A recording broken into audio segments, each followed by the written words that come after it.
Finally!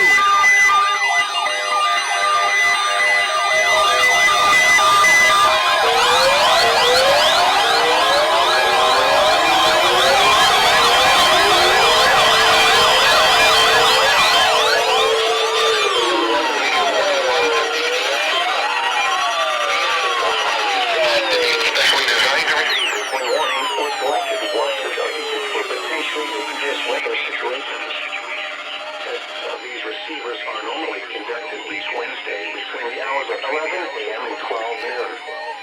If any warnings or watches are in effect, or threatening weather is possible, the test will be postponed until the first good weather day.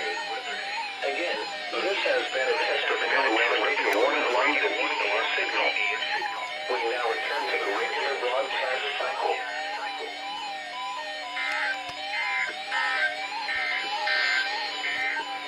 Synopsis for the Central California coast. Holy W! That was awesome!